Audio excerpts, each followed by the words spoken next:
Yeah, I'm having bad problems, but in your country too. Um, my my sister-in-law's husband was died yesterday, so that's why I feel sleepy now.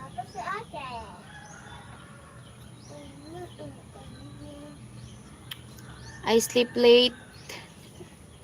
I sleep late, Derek. I sleep at 2 in the morning, and then I get up at 5 o'clock in the morning. That's why I feel sleepy now. Alina, Alina! What is your problem, Derek? Oh, okay. So belly full and tired. So you should take a nap for a while. Yes,